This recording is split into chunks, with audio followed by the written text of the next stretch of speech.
Tell us you're a Nigerian without saying a word. Giving you a personal perspective on the broad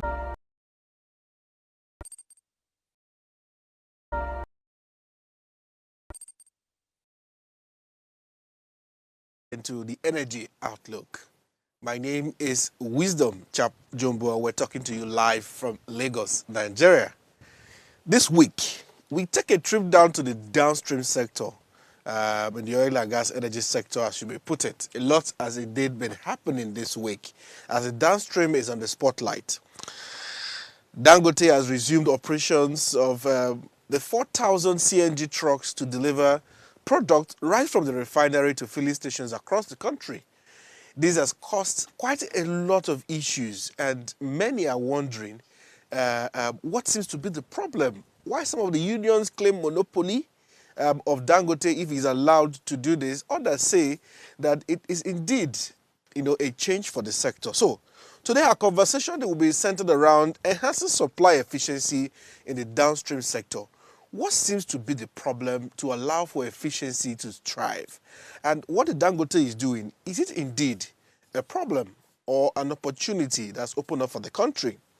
Under the current system, logistics alone adds about 45 naira per litre in transport costs alone in the current system we have. But with what Dangote is doing, it brings approximately 40% more cost-efficient approach to what we used to have with the diesel trucks.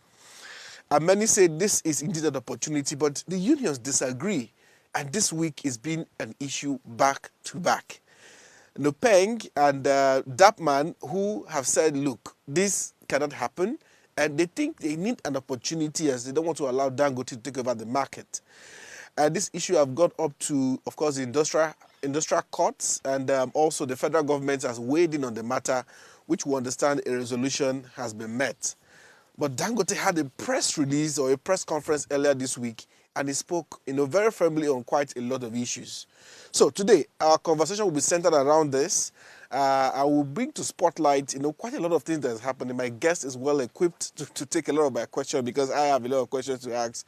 At the center of it is, why is it efficiency we're fighting about, or we should be happy that Nigeria now can be able to be self-sufficient when we come to petroleum motor spirits down to the last mile. Okay, as always, we'll go on a quick break, and when we come back, we'll take the news and what's trending in the energy sector, and then we'll dive right into our conversation. Stay with me.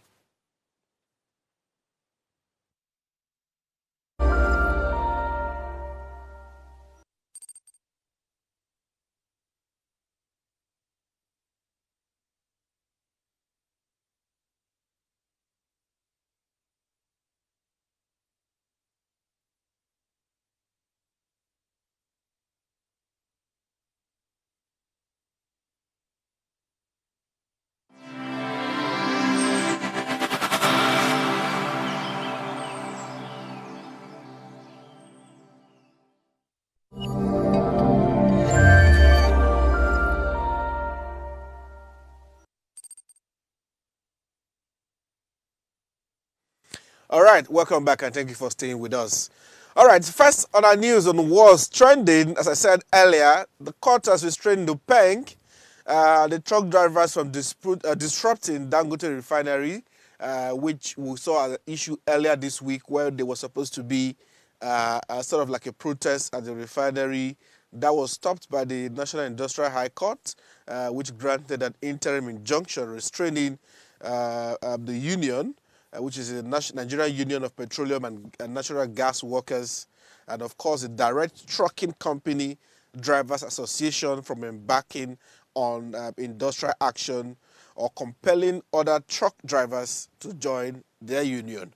And this case was, resolved, or rather handled by the court, and the federal government also weighed in with a resolution met with Dangote and all of that. And Dangote has spoken firmly on this topic, saying they are not stopping, any of their employee from joining the union if they wish to.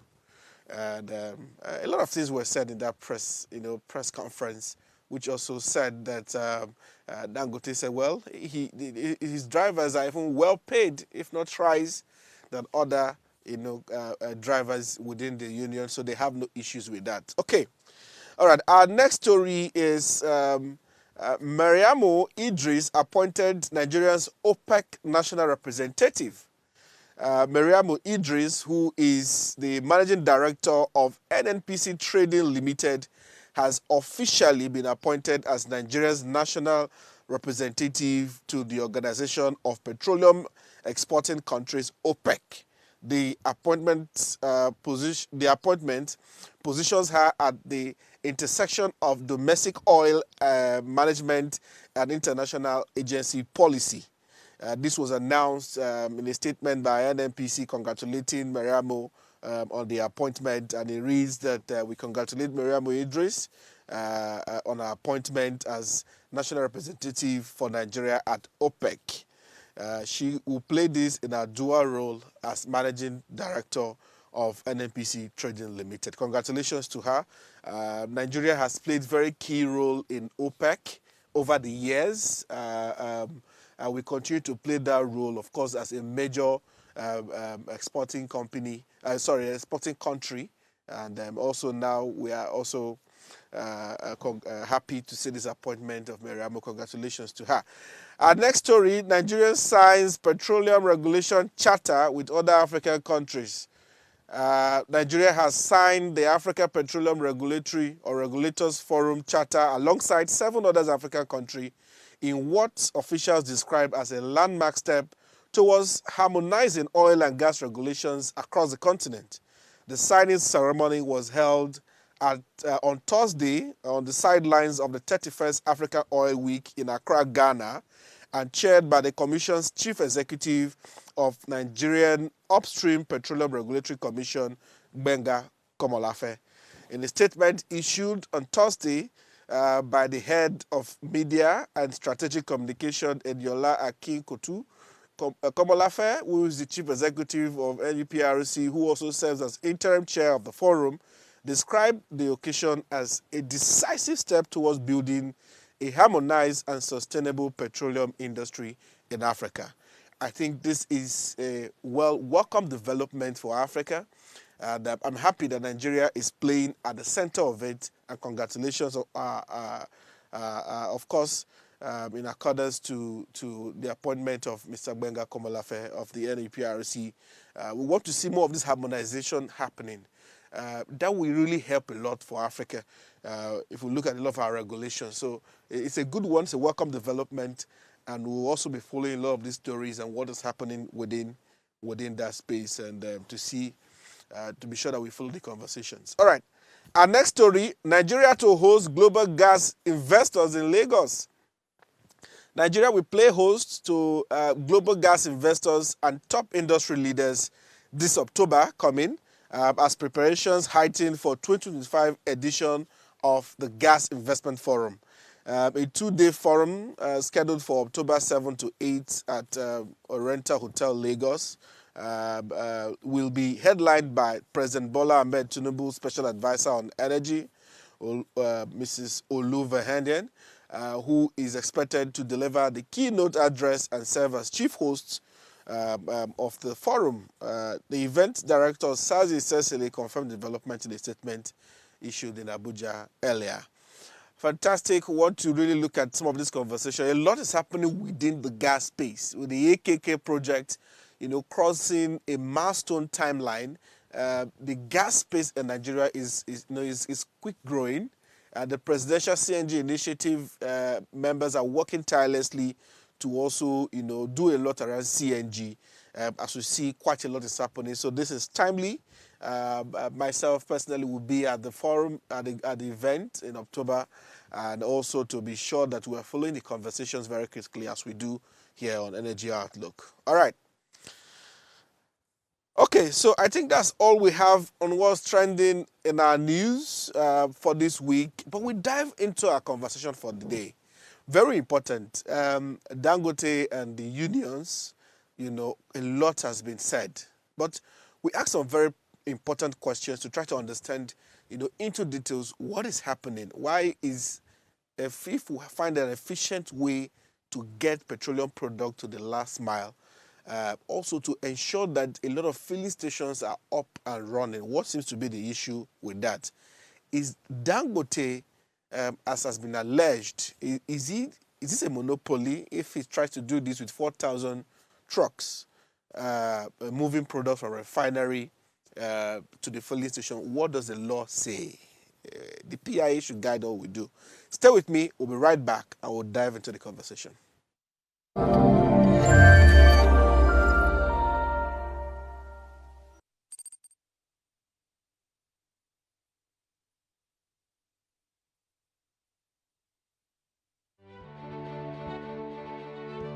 Nigeria, by extension Africa, battles a growing youthful population and with little or no meaningful engagement leaves a ticking time bomb on our hands. We are a blessed continent with great wealth, both in people and material.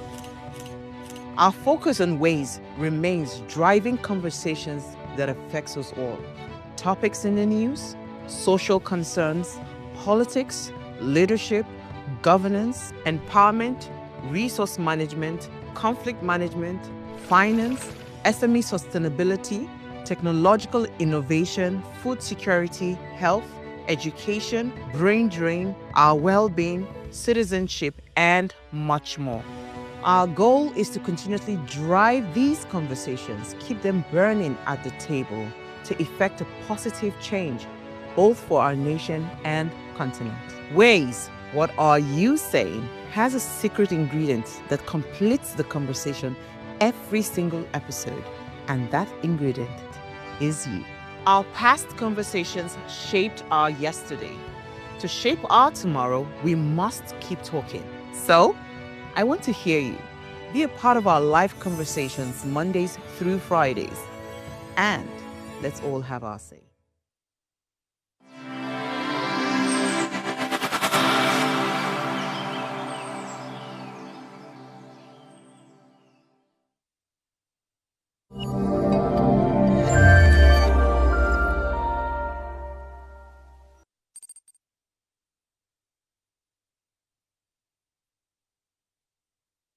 All right, welcome back, and thank you for staying with us. This is still the Energy Outlook Live from Lagos, Nigeria. My name is Wisdom Chap Jumbo, and today our conversation straight is we're discussing enhancing supply efficiency in the downstream sector, which will focus on the issues with Dangote and the unions, with the new initiative with the 4,000 CNG trucks moving products from refinery to the market.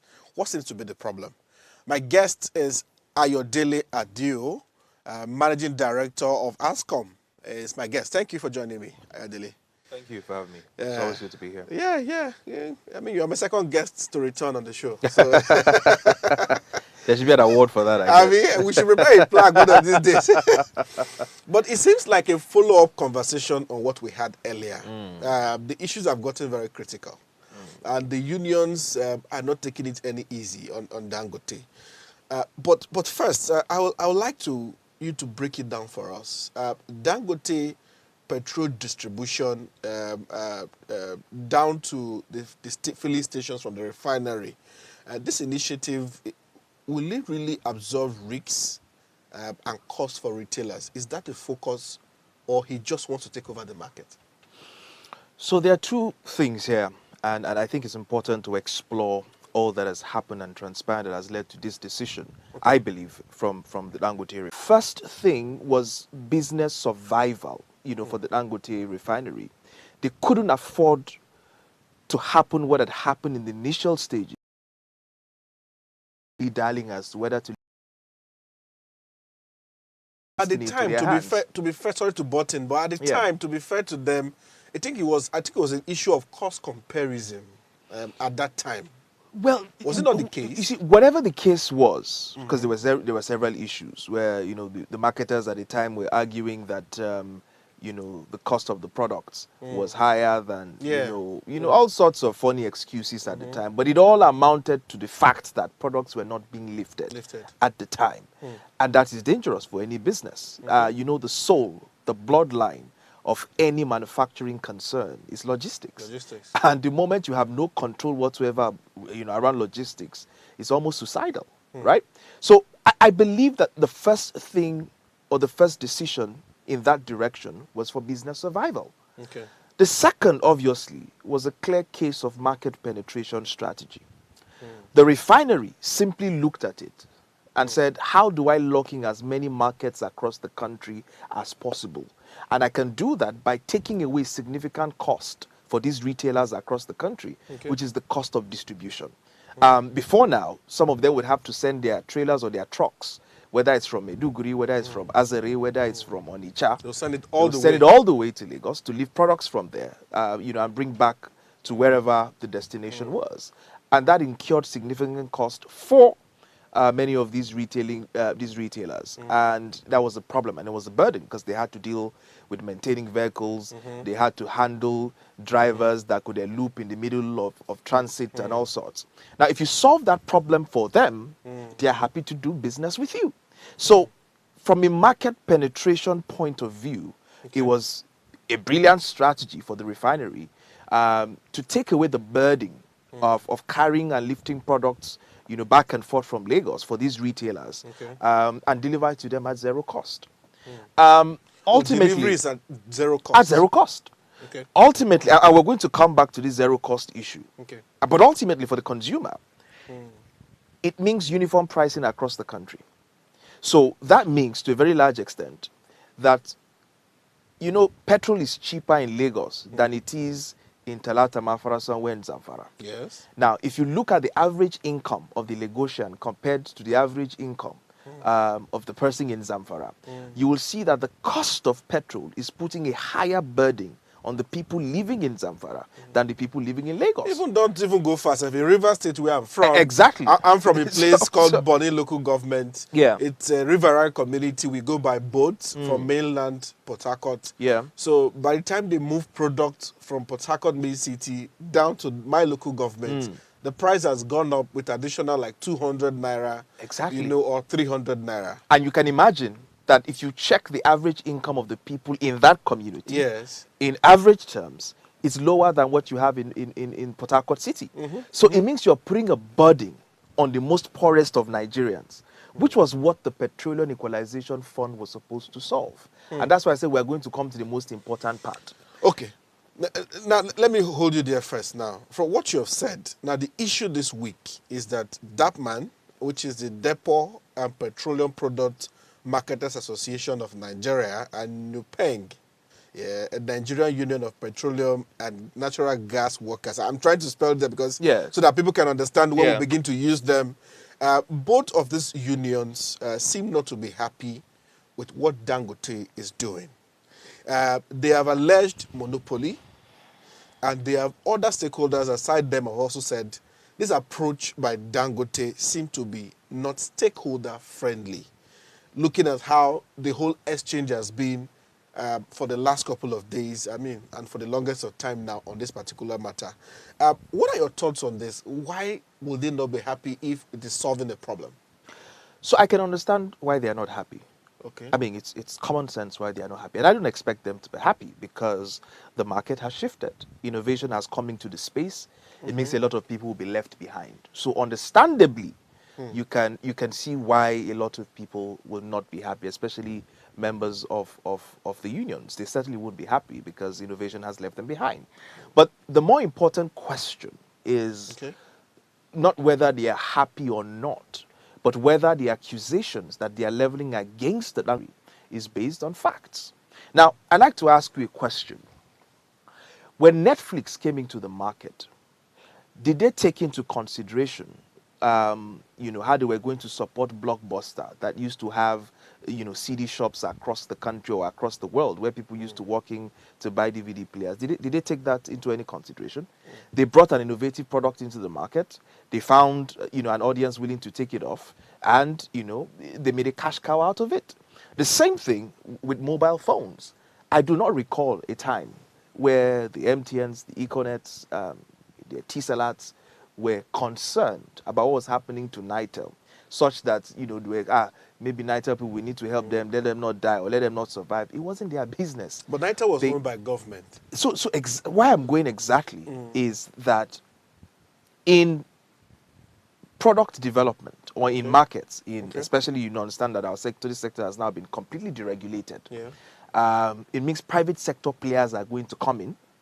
And before now, the NNPC used to be the sole importer of petrol into this country. So you can also say that it was a government-led industry at the time before private sector came in. The moment the private sector moved in and comes in with their innovation, if you don't play catch-up, the unfortunate situation is that you're going to die. So the person that owes you survival is the government who sort of passed the PIA and moved the industry towards a more market-driven, deregulated sector. And not the private sector who has made an investment in that sector that is seeking to maximize shareholder value. So for me, I think that the anger is a bit misplaced. Because the person that, or the people that should be holding to account is the government, who 13 years before now knew that they were going to be pursuing a PIA, knew that the sector was going to be deregulated, knew that private capital was going to come in, knew they were issuing licenses, you know, for private refineries to spring up, right? So consequently, they knew that there was going to be a level of disruption in that space once private sector operators take off. So two things should have happened. One was either we fix our own refineries as the government, ensure that those refineries are working, so that the unions still have a job, because they can still leave products from the refineries of the government as we speak. Or secondly, if you look at it and say, this is likely to lead to job losses for my people. As part of the negotiations with the private sector actors that were coming into this space, and as part of the deals that you were doing with them to support those investments at the time, one of the things that you should have put on the table at the time was, listen, Mr. Man, I'm going to do X, Y, Z for you. But once it's raining season and these guys are going to be out in the cold, you have to take and train XYZ amount of them in your own refinery so that they can drive the trucks in this place. So it's squarely the job of the government to have the conversation with these unions to provide a safety net for them, and not necessarily the private sector investor. Well, I mean, fair argument. And by the way, I mean, we reached out to the secretary of the PEG so that they could also be on the program. We hope to hear from them, and we'll be happy to have them on the show as soon as possible. But now, what they are saying is the PIA does not allow a particular entity to play in the midstream and downstream at the same time. Which is why this union are raising an issue with what's happening. Section 212 of the PIA that speaks of separation of entities where you have a license, clearly, helps to give clarity, to this. He said, and that section says that, look, you can't, at the same time play in both areas, midstream and downstream. There needs to be some separation that needs to happen. Now, they are saying that if we follow that PIA, that section of the PIA, Dangote may be faulted if you look at it. So I don't know, I'm trying to really just quickly read out that part. So the authority may require a holder of license to maintain separation in management, accounting, and so, and if you read that section down, 1, 2, 3, there needs to. So is this a legal issue here? I don't see a legal issue here, and perhaps you want to also explain to your audience the difference between downstream and upstream, so that they are clear as the argument we're making. Can go on to do that. Now, the argument that they are making purportedly is that he cannot be in the business of running a refinery and distributing products from that refinery, and that means he'll be playing both. He'll be playing in a space that could lead to a monopoly, or to a very large extent an oligopoly. Now, that argument is very weak. If Dangote was running petrol stations across the country, then you would make that argument that he shouldn't be running petrol stations at the same time running a refinery. So that would be two completely distinct playing fields. But when you bring 4,000 trucks, so again, right? I want us to first establish, Okay. and we'll come to the truck issue, Okay. that he's still, if as long as he's not in retail, right? Meaning, as long as he does not own a Dangote Exact filling station. So he's Okay. not in retail.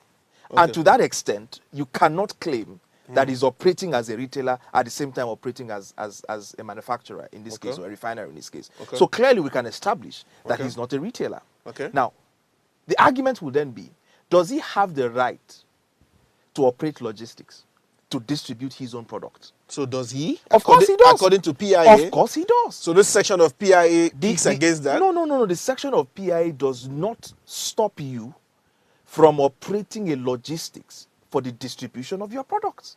Okay. Right? What it deters you from, and in fact, it deters you to the extent of free competition, not that it necessarily deters you from doing it. Okay. It deters you in the spirit of free competition, Okay. not to operate petrol stations across the country. Because that way, what you will be doing, to a very large extent, is you would have maximum control on pricing, and things like that. And you can essentially kick out every petrol station owner out of the country overnight by doing that. So, to a very large extent, it is protectionist and allows for fair competition, not for you to allow to be played or to play in that particular space. But it has nothing to do with the distribution of your products across the country. Now, it's important to stress this part. Many years ago, the federal government tried to solve the problem of distribution. And they used the Petroleum Equalization Fund to do that. And their aim was so that prices could be uniform across the country. So what did they do? They were paying marketers. These same marketers that have additional. God bless you. These same marketers. Okay. You submit your file and say that you distributed to Kano and Kaduna. This is the difference. Pay me. So what happened, and according to a report, there are 3 reports to this. There's a report by the Business Day in 2020 or 2021 that clearly stipulated that 948 billion that year was wasted in the Petroleum Equalization Fund. In fact, another follow-up special investigation from the Business Day showed that between the Petroleum Equalization Fund and the PPPRA, we were losing 125 billion every year. On this equalization fund. Data Fight, and I'm sure you know the organization who use data to tell stories. They did an investigation between 3 years to show that between 2021 and 2023, so 3 years investigation, showed that 430 billion was missing from the equalization funds. So if you put it cumulatively, we're talking about 1.5 trillion that cannot be accounted for. And this may have gone to the marketers. The question you have to be asking, so where is the efficiency? So they were not doing you a favor. Because ultimately, what had happened over the years was that before our very eyes, the mandate upon which the equalization fund was set failed spectacularly. Because like you said, you were paying 200 naira more on Body Island than people in Port Harcourt. The person in another state was paying higher than somebody coming from Lagos. So uniform prices were only achieved to a very large extent between only Lagos and Abuja. Every other person was either paying way higher prices, So the point I'm making here is, over the years, they were not serving the interest of the public to a very large extent. They were serving their own interest, and I don't have a problem with that because, they were also running a business, right? They were serving their own business, but to the extent that taxpayers' funds Was going to them. were also mismanaged under many of them is where I draw the line. So today, if a private sector has come to solve the problem of inefficiency in the distribution of products across the country, at a time that our country is going through serious inflation, one of the worst cost of living crises in the country, where cost of energy is one of the most important triggers of these costs, of course I'm going to support any enterprise that is seeking to solve that problem, even though it is in the interest of that private enterprise. But for example, that man is saying that Yes. if we allow this now, Yes. it means that all across the country, Yes. products will only be picked from refinery in Lagos. So what happens to the depot in Rivers State? What happens to the depot in Calabar? What happens to the depot in Delta State? What happens to other depots across the country that we would now only pick products from Lagos? Because 4,000 trucks on our roads Yes. as we have it now, Yes. we're creating a serious transportation problem in the sense that the roads would now be over busy Yes. as everybody now comes to Lagos. Yes. All the trucks are coming from Lagos and going across the Yes. country. And it's not a problem in itself. You've always had a logistical nightmare. How did you think products were moving across the country before? It was still by road, but I'm not sure they're up to 4,000 trucks. No, but the good thing is the products go Yes. to the depots, Yes.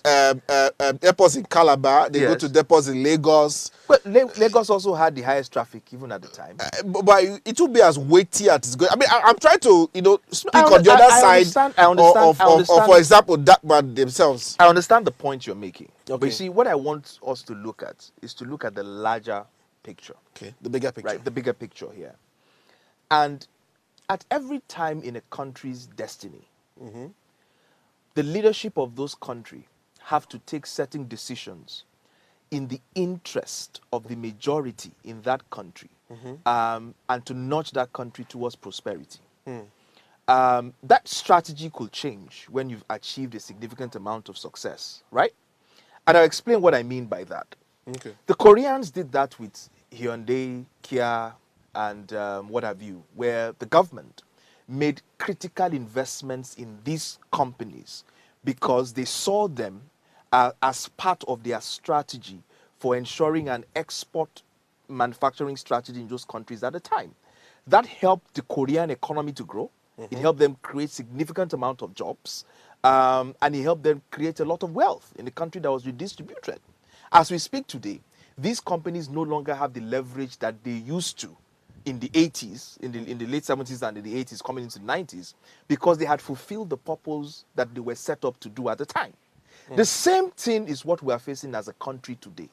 I tell you, my brother, if not for the fact that there is a Dangote refinery in the country today, your currency crisis would have flung you to a point where you would have been in the stage where the Indonesians were in 1997 when they experienced the Asian currency crisis.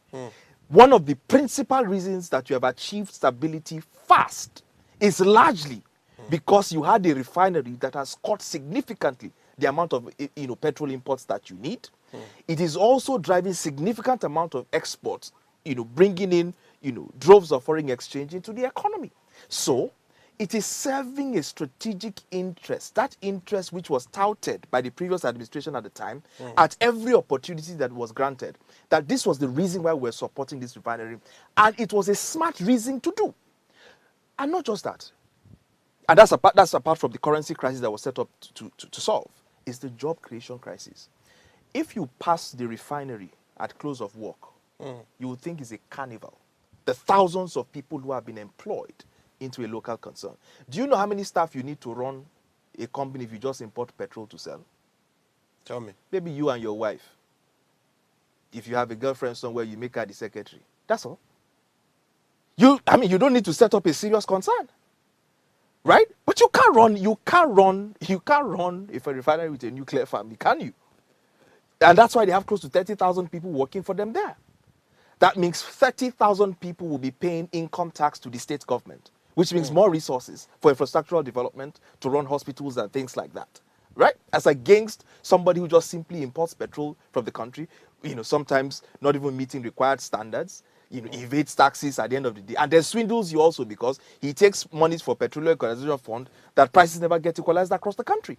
So I believe strongly that we're at a time in this country that your concern should not be about monopoly. You can solve monopoly overnight. When I hear all these fears of monopoly this, monopoly that, we pretend not to know the kind of country we live in. So you're saying that, the concerns of these unions... Listen, no. I understand. See, I understand their concerns. Okay. I can't pretend not to understand their concerns. Okay. Their jobs are threatened. There's no doubt about it. Okay. Now, but my argument is... Quickly, because we have to go how on a break. do you protect those jobs? Who should you be engaging to ensure that your jobs are protected? It's a waste of time, energy, and resources expending it on Dangote refinery, because that's not where the solution of your problem is. In fact, what you actually should be doing is to be holding his hand and having meetings with him to see, Oga, we have drivers here. What standards do you need these drivers to meet so that we can just ship them to you? You don't need to go and start employing people from the scratch. These will already have experience, 10 years of driving tankers across the country. Wouldn't you be happier to hire somebody who already has the experience? So what they should be doing is a level of engagement while holding the government to account to say, what is the midwife process? What's the transition process for these people who are largely going to be thrown into the cold, because of this Mr. policy I mean, decision? you're very passionate about this, so if I let you go, we will not go today. There's a lot of questions I still need to ask you. We'll go on a quick break. Let's just take a breather. When we are back, I have a few more questions for Mr. Odele, and of course, on this same issue. Stay with me. Don't go. We'll be right back.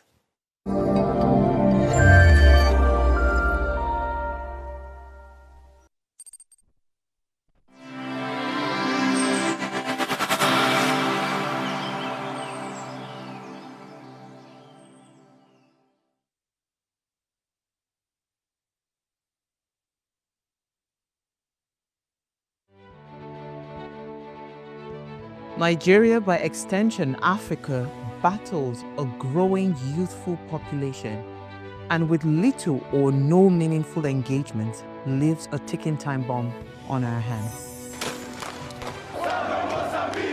We are a blessed continent with great wealth, both in people and material. Our focus on ways remains driving conversations that affects us all. Topics in the news, social concerns, politics, leadership, governance, empowerment, resource management, conflict management, finance, SME sustainability, technological innovation, food security, health, education, brain drain, our well-being, citizenship, and much more. Our goal is to continuously drive these conversations, keep them burning at the table to effect a positive change, both for our nation and continent. Ways, what are you saying, has a secret ingredient that completes the conversation every single episode, and that ingredient is you. Our past conversations shaped our yesterday. To shape our tomorrow, we must keep talking. So, be a part of our live conversations Mondays through Fridays. And let's all have our say.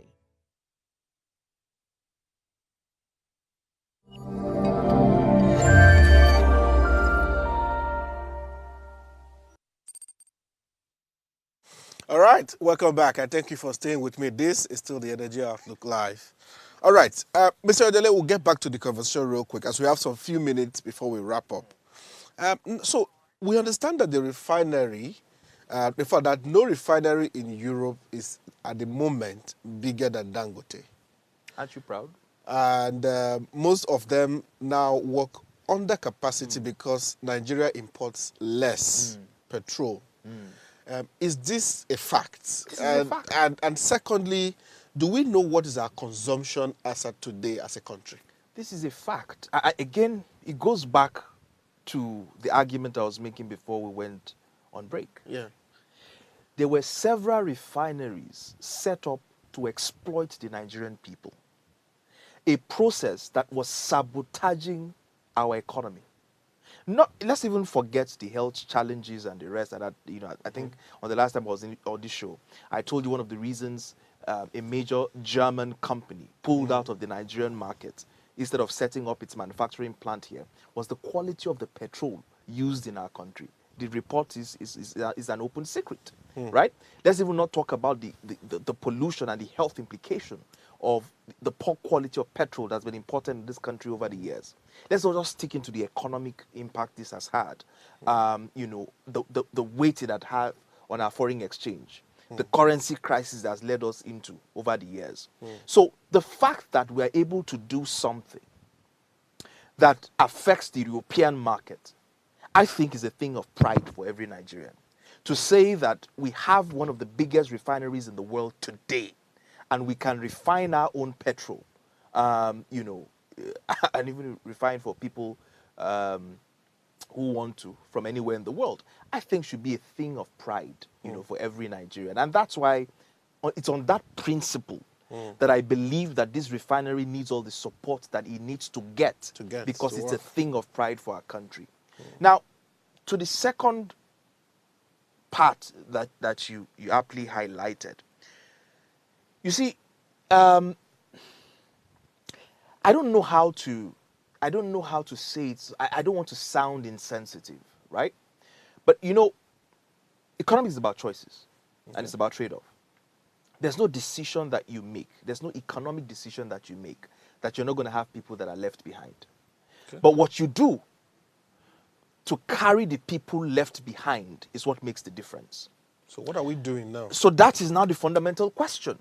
That there are going to be people who will be left behind, definitely. Again, it just occurred to me that when you talked about the 4,000 CNG trucks that were going to be put on the way, and the fact that it was smart that it wasn't even fossil fuel, so it's good for the environment and things like that. Do you know that if the government had actually even sat with Dangote and said, we'll give you the rail lines, right? We'll give you the rail lines. Develop the rail lines so you can move cargo from Lagos down. So the rail from here and the rail that goes through the southeast, through Port Harcourt down to Maiduguri. I believe that it will be cheaper to fix than putting 4,000 CNG trucks on the road. But by that way, you would have used one stone to kill two birds.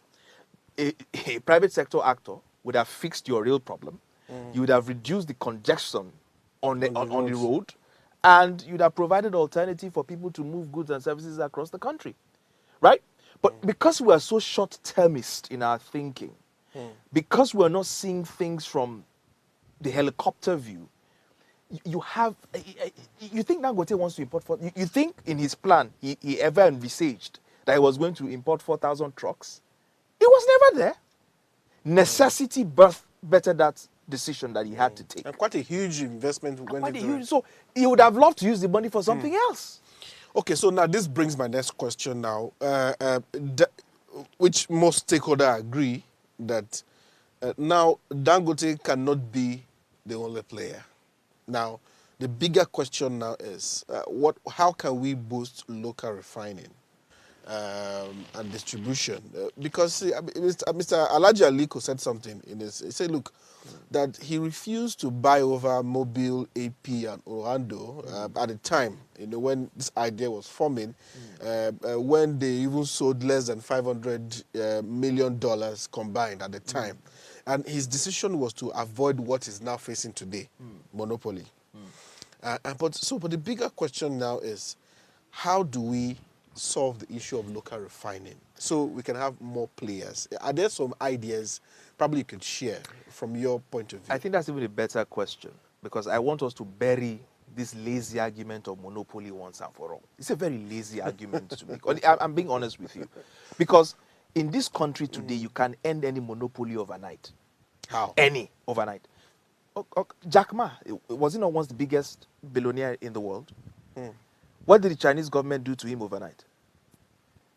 Overnight. Listen, you can end in Nigeria.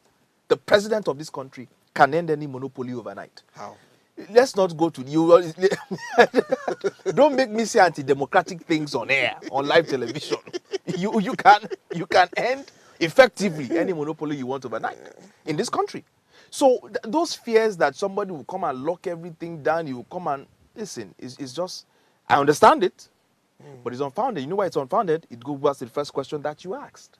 How do we solve local refinery? A law was passed. Licenses were issued. It wasn't only Dangote they gave a license. I hope you know. Is it 30 of them?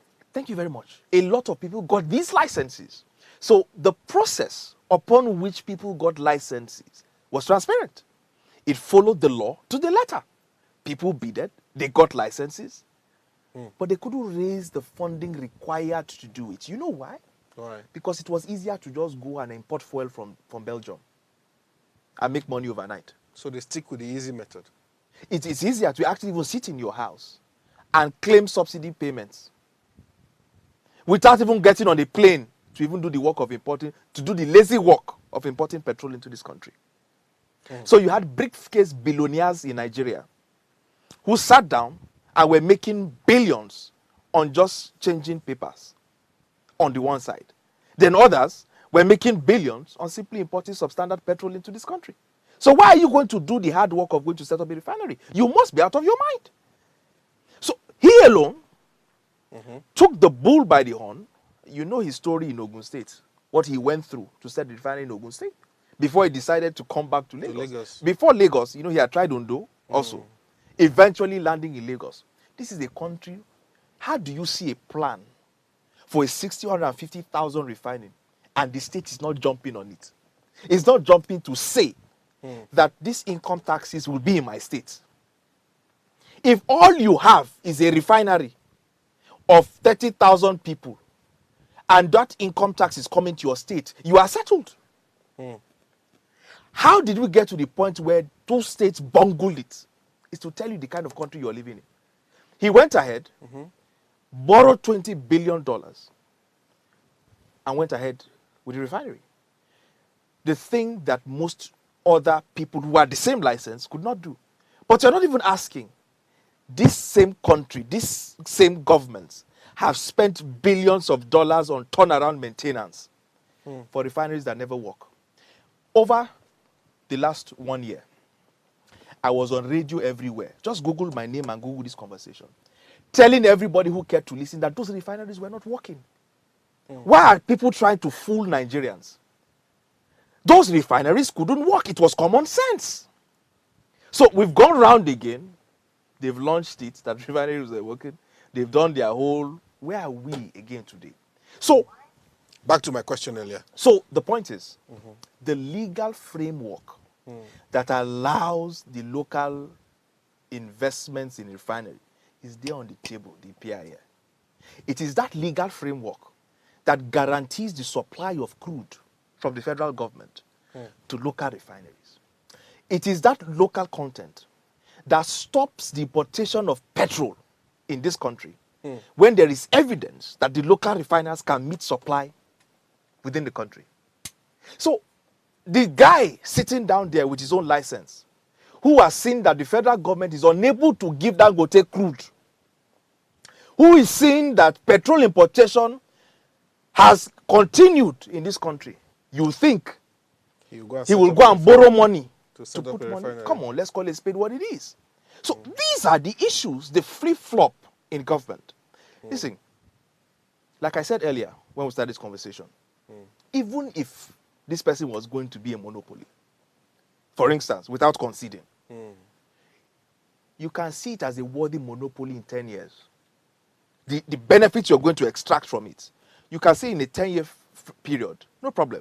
Well, it means the whole country will be at its mercy. What mercy are we talking? Have you not been at the mercy? Before Dangote, were you not at the mercy of petrol every year in December? What mercy have you not been under? Is that not why your car engines have been knocking? What mercy are we talking? So, you know what most people say? You be as we speak today, are you not at the mercy of Ikeja electric distribution? How many people are supplying electricity in Lagos? 2. Where are the options? The Edo own covers almost 3 states. So why are people saying that we should have more electric? we are getting, we'll go to power. It's a different conversation. No, so the point I'm making is certain things require huge investments to go into. And it's not every regular Joe like you and I that can put $10 billion on the table, or that can inspire confidence for a bank to put down these monies to back that project. I think Nigerians just want to be guaranteed energy security. Oh, fantastic. Yes. Yes. I think, as a Nigerian myself, I think what matters is just to be guaranteed energy security. I don't want to wake up one morning and there's a spike in transportation, or the power cost has increased, because we need gas for power also, and all of that. I think averagely we just want energy security. These are issues that are, you see, again, as we wrap up those, elect competent legislators. Okay. Listen, all of these problems have been solved in many places across the world. Okay. There are places in this world where a landlord cannot just wake up and raise rent, isn't it? Is it because of the benevolence of the landlord? It is the legislative framework governing housing in that country. So you're saying the PIA...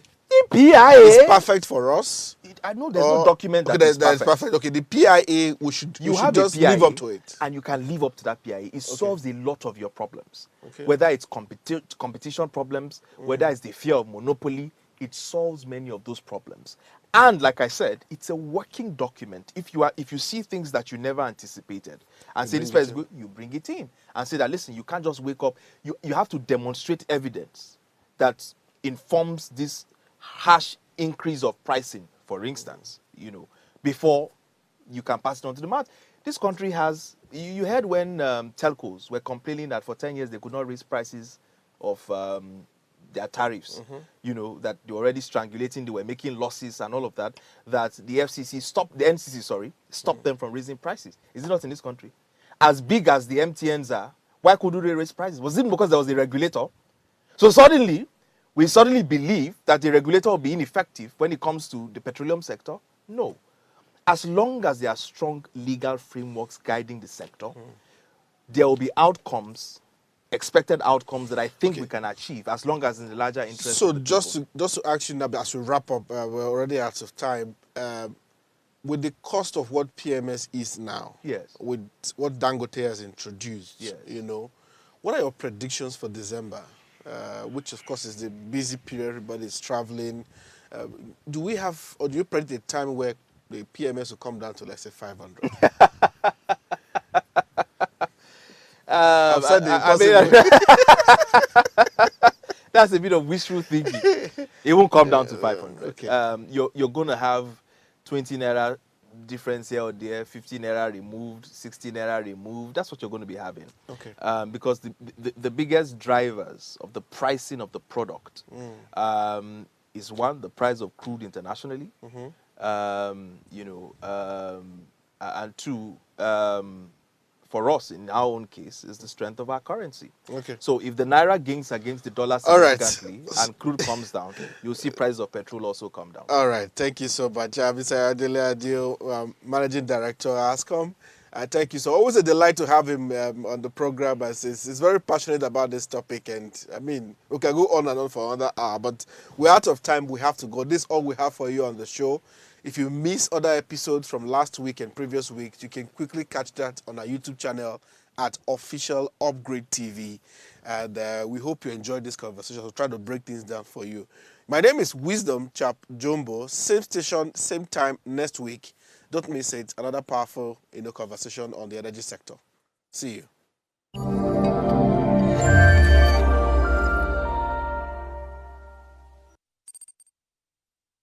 Tell us you're a Nigerian without saying a word.